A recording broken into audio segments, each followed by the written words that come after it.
ഇറാനിലെ 3 ആണവ താവളങ്ങൾ bunker buster ബോംബറുകൾ അയച്ച് ആക്രമിച്ച ശേഷം US പ്രസിഡന്റ് ഡൊണാൾഡ് ട്രംപ് നടത്തിയ ആദ്യ പ്രസ്താവന ഇങ്ങനെയായിരുന്നു. അതായത് ഫോർദോ, നെതാൻസ്, ഇസ്ഫഹാൻ എന്നിങ്ങനെയുള്ള ഇറാന്റെ സുപ്രധാന ആണവ സമ്പുഷ്ടീകരണ കേന്ദ്രങ്ങൾ സമ്പൂർണ്ണമായി നശിപ്പിക്കുകയും തുടച്ചുമാറ്റുകയും ചെയ്തെന്ന്. US വൃത്തങ്ങളുടെയും ബെഞ്ചമിൻ നെതന്യാഹു ഉൾപ്പെടെയുള്ള ഇസ്രായേൽ നേതാക്കളുടെയും ആഘോഷവും അങ്ങനെ തന്നെയായിരുന്നു. ഇസ്രായേൽ മിസൈലുകൾക്ക് തൊടാൻ സാധിക്കാത്ത ഫോർദോ നിലയം തകർക്കാനായിരുന്നു അമേരിക്ക അത്രയും വലിയ സന്നാഹങ്ങൾ അയച്ചതും. എന്നാൽ US ബോംബാക്രമണത്തിന് ശേഷം ഫോർദോ ആണവ നിലയത്തിന്റെ അവസ്ഥ വെളിവാക്കുന്ന സാറ്റലൈറ്റ് ദൃശ്യങ്ങൾ പുറത്തു വന്നിരിക്കുകയാണ്. ആക്രമണത്തിൽ ഫോർദോയുടെ ഭൂഗർഭ സംവിധാനങ്ങൾക്കും കെട്ടിടങ്ങൾക്കും കാര്യമായ നാശനഷ്ടം സംഭവിച്ചിട്ടില്ല എന്നാണ് പുറത്തുവരുന്ന സൂചന.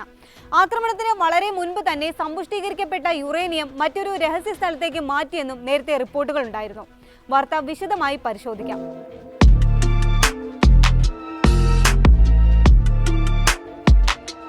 ജൂൺ 13-ന് ഇസ്രായേൽ ഇറാനിൽ ആരംഭിച്ച ആക്രമണങ്ങൾക്ക് പറഞ്ഞ ന്യായം ഇറാന്റെ ആണവ പദ്ധതികളായിരുന്നു. ഇറാന്റെ ആണവ നിലയങ്ങളും സംവിധാനങ്ങളും നശിപ്പിച്ചേ അടങ്ങൂ എന്നായിരുന്നു നെതന്യാഹു മുതലുള്ള നേതാക്കളുടെ പ്രഖ്യാപനം. എന്നാൽ ഇറാന്റെ വ്യോമാതിർത്തി കടന്ന യുദ്ധവിമാനങ്ങൾ നടത്തിയ ആക്രമണത്തിൽ പോലും നെതാൻസ് ഉൾപ്പെടെ ഭൗമോപരിതലത്തിലുള്ള ആണവ കേന്ദ്രങ്ങൾ പൂർണ്ണമായി നശിപ്പിക്കാൻ പോലും ഇസ്രായേലിനായിരുന്നില്ല.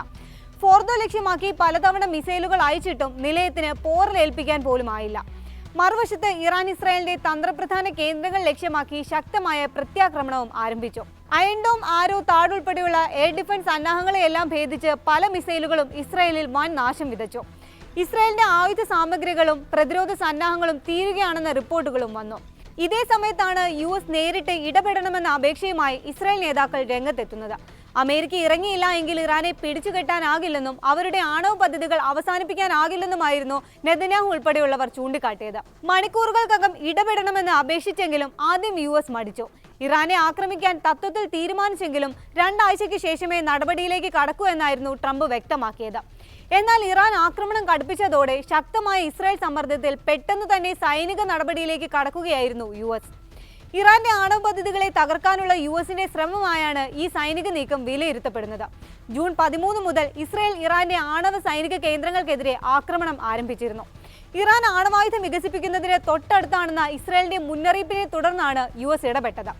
ജൂൺ 22 പുലർച്ചെയായിരുന്നു അമേരിക്കയുടെ ശക്തമായ ആക്രമണം നടന്നത്. 7B2 സ്റ്റെൽത്ത് ബോംബറുകൾ ഉൾപ്പെടെ 125 യുദ്ധവിമാനങ്ങളാണ് ഓപ്പറേഷനിൽ പങ്കെടുത്തത്. 30,000 പൗണ്ട് ഭാരമുള്ള GBU-57 മാസീവ് ഓർഡൻസ് പെനട്രേറ്റേഴ്സ് എന്ന ബങ്കർ ബസ്റ്റർ ബോംബറുകളാണ് വിമാനങ്ങൾ ഫോർദോയിലും നെതാൻസിലുമെല്ലാം വർഷിച്ചതെന്നാണ് ഔദ്യോഗിക വിവരം. 200 അടി ആഴത്തിലുള്ള ഭൂഗർഭ കെട്ടിടങ്ങളെ തകർക്കാൻ ശേഷിയുള്ള ബോംബുകളാണവ. ഇതിനു പുറമെ ഇസ്ഫഹാനിലെ ആണവ കേന്ദ്രത്തിന്റെ ടണൽ പ്രവേശന കവാടം ലക്ഷ്യമാക്കി 34 ടോമഹോക്ക് ക്രൂസ് മിസൈലുകളും വിക്ഷേപിച്ചു. മാക്സർ ടെക്നോളജീസ് ആക്രമണം നടന്ന സ്ഥലത്തെ സാറ്റലൈറ്റ് ദൃശ്യങ്ങൾ പുറത്തുവിട്ടിട്ടുണ്ട്. ചിത്രങ്ങളിൽ ഫോർദോ സ്ഥിതി ചെയ്യുന്ന മലനിരയിൽ 6 ഗർത്തങ്ങൾ കാണിക്കുന്നുണ്ട്. ഇത് ബോംബുകൾ തുളച്ചു കയറിയ സ്ഥലങ്ങളാണെന്നാണ് പ്രതിരോധ വിദഗ്ധർ വിലയിരുത്തുന്നത്. എന്നാൽ ഭൂഗർഭ കെട്ടിടത്തിലുള്ള യുറേനിയം സെൻട്രിഫ്യൂജുകൾക്ക് ഇത് എത്രത്തോളം നാശം വിതച്ചു എന്ന കാര്യം ഇനിയും സ്ഥിരീകരിക്കപ്പെട്ടിട്ടില്ല. 40 മീറ്ററോളം താഴ്ചയിലുള്ള കെട്ടിടങ്ങൾക്ക് നാശമുണ്ടാക്കിയ സൂചനകളൊന്നും പുറത്തു വന്ന ദൃശ്യങ്ങളിൽ വ്യക്തവുമല്ല. പുറത്തെ വൈദ്യുതി ബന്ധം വിച്ഛേദിച്ചതൊഴിച്ച് ആണവ നിലയത്തിൽ കാര്യമായൊരു കേടുപാടുമില്ല എന്ന് ഇറാൻ വൃത്തങ്ങൾ അവകാശപ്പെടുകയും ചെയ്യുന്നുണ്ട്. അതേസമയം നെതാൻസിലെ പൈലറ്റ് ഫ്യൂവൽ എൻറിച്ച്മെന്റ് പ്ലാന്റ് പൂർണ്ണമായും തകർന്നതായാണ് ചില അന്താരാഷ്ട്ര മാധ്യമങ്ങൾ റിപ്പോർട്ട് ചെയ്യുന്നത്. ഇവിടുത്തെ വൈദ്യുതി ബന്ധം തകർന്നതിനെ തുടർന്ന് 15,000-ഓളം സെൻട്രിഫ്യൂജുകൾ നശിച്ചതായി അന്താരാഷ്ട്ര ആണവോർജ്ജ ഏജൻസി വൃത്തങ്ങൾ സൂചിപ്പിക്കുന്നുണ്ട്. എന്നാൽ ഫോർദോയിലെ നാശം വളരെ പരിമിതമാണെന്നാണ് IAEA സൂചിപ്പിക്കുന്നത്. ഇസ്ഫഹാനിലെ ആണവ കേന്ദ്രത്തിന്റെ ടണൽ പ്രവേശന കവാടങ്ങൾക്ക് ക്രൂസ് മിസൈലുകൾ നാശമുണ്ടാക്കിയെങ്കിലും അവിടെയുള്ള ഭൂഗർഭ കെട്ടിടങ്ങൾക്ക് കാര്യമായ കേടുപാടുകൾ സംഭവിച്ചിട്ടില്ല. ഇതേ സമയത്തു തന്നെയാണ് ഫോർദോയിൽ ഉൾപ്പെടെയുള്ള യുറേനിയം സുരക്ഷിത സ്ഥാനത്തേക്ക് മാറ്റിയതായുള്ള റിപ്പോർട്ടുകൾ വരുന്നത്. ഈ വിവരം അന്താരാഷ്ട്ര ആണവോർജ്ജ ഏജൻസി നിരീക്ഷകരും വെളിപ്പെടുത്തിയിട്ടുണ്ട്. ജൂൺ 19, 20 തീയതികളിൽ ഫോർദോയ്ക്ക് പുറത്ത് കണ്ടെയ്നറുകൾ നിരനിരയായി നിർത്തിയിട്ടതിന്റെ സാറ്റലൈറ്റ് ദൃശ്യങ്ങളും പുറത്തു വന്നിട്ടുണ്ട്. 60% സമ്പുഷ്ടീകരിച്ച യുറേനിയത്തിന്റെ ഭൂരിഭാഗവും രഹസ്യ കേന്ദ്രത്തിലേക്ക് മാറ്റിയതായാണ് ഒരു മുതിർന്ന ഇറാൻ വൃത്തം റോയിട്ടേഴ്സിനോട് വെളിപ്പെടുത്തിയത്. 400 കിലോഗ്രാമിലധികം വരുന്ന യുറേനിയമാണ് കണ്ടെയ്നറുകളിൽ മാറ്റിയതെന്നാണ് സൂചന. ആക്രമണം ഇറാന്റെ ആണവ പദ്ധതിയെ താൽക്കാലികമായി തടസ്സപ്പെടുത്തിയെങ്കിലും പദ്ധതി പൂർണ്ണമായും തകർന്നിട്ടില്ലെന്നാണ് വിദഗ്ധരുടെ വിലയിരുത്തൽ.